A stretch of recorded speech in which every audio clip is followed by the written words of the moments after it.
പണ്ട് ശുഹദാക്കളിൽ റബ്ബുൽ അലീമായോനേ ശറഫും ദിലായേറ്റം ചൊരിക്ക് കോനേ അഹിതം വേരാതിമാൻ നിറവേറ്റണേ അവരാൽ എനെയ്തുവ കബൂലാക്കേണേ. അതെ, കഴിഞ്ഞ എപ്പിസോഡിൽ ബദർ യുദ്ധ ചരിത്ര കഥാപ്രസംഗം നാം തുടങ്ങുകയുണ്ടായി.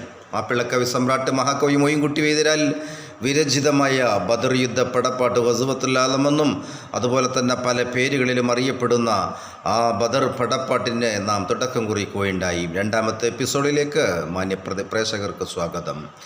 എന്നാൽ മഹാകവി മൊയ്ൻകുട്ടി വൈദ്യർ തന്നെ പറയട്ടെ. ഹക്കാൻ്റെ കൊന്നമറൽ മാക്കാവ് വിട്ട നബി പക്കമദീന തണവായി ഹറദും എത്തിടുക ഈരാറും മൊത്ത ഷെഹർ ബാറാൽ പോറുത്ത പിറകേ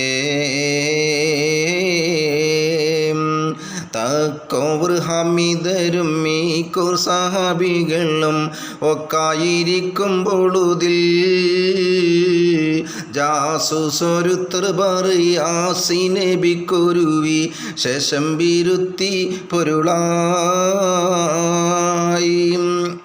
അതെ, 40 വയസ്സ് വരെ അൽ അമീൻ എന്ന സർട്ടിഫിക്കറ്റ് നൽകിയ ഹബീബായ നബി സല്ലല്ലാഹു അലൈഹി വസല്ലം തങ്ങൾ ഈ കാണുന്ന സനമുകൾക്ക് മുമ്പിൽ വണങ്ങുന്നതിന് പകരം ഏകനായ റബ്ബിന് മാത്രമേ നിങ്ങൾ വണങ്ങാവൂ എന്ന സത്യം തുറന്നു പറഞ്ഞതിൻ്റെ പേരിലാണ് ഒരുപാട് മർദ്ദനങ്ങൾ ഏറ്റുവാങ്ങി സഹിക്കവയ്യാതെയായപ്പോൾ അള്ളാഹു ഹിജറക്ക് അനുമതി നൽകുകയായിരുന്നു. അഥവാ സ്വന്തം നാടും വീടും വിട്ട് മദീനയിലേക്ക് ഹിജറ പോയ നിമിഷങ്ങൾ ആ ഹബീബായ നബി സല്ലല്ലാഹു അലൈഹി വസല്ലം തങ്ങൾ മദീനയിൽ താമസമാക്കിയ കാലം.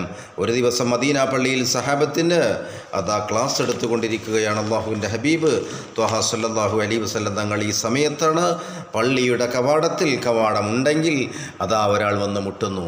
സഹാബ വാതിൽ തുറന്നു കൊടുത്തപ്പോൾ ഉള്ളിലേക്ക് കയറി വന്ന വ്യക്തി അതാ ഹബീബായ നബി സല്ലല്ലാഹു അലൈഹി വസല്ലം തങ്ങൾക്ക് സലാം ചൊല്ലി വളരെ മാന്യമായി ഒരു കാര്യം ഉണർത്തുകയാണ്.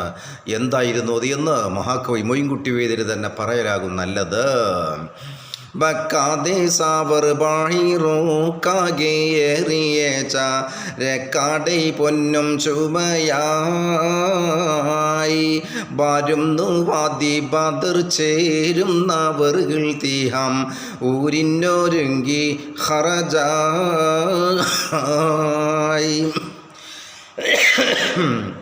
നിക്കാതെ ശാമം കറിയ കേശുവാനും സൗദാക്കറിലാമും ഒരുമീ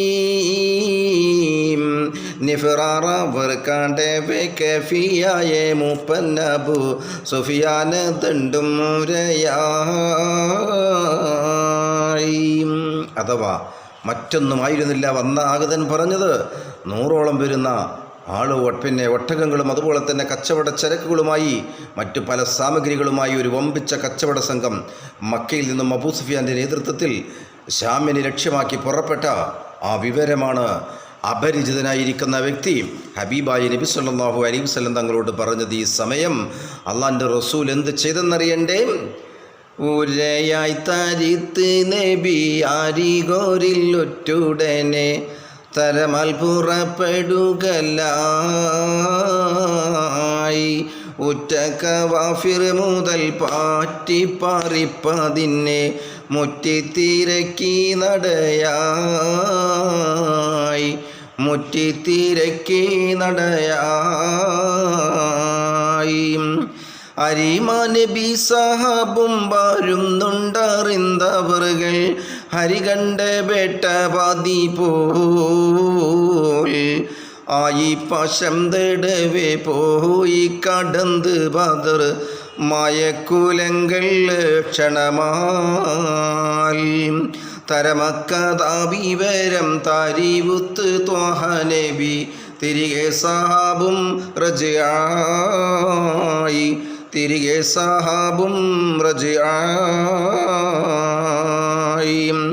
ത്വയ്ബത്താലത്തണവിൽ ഖൈറാലിരിക്കും നേനി കതറാവി ചെപ്പി വിടലായി കതറാവി ചെപ്പി വിടലായി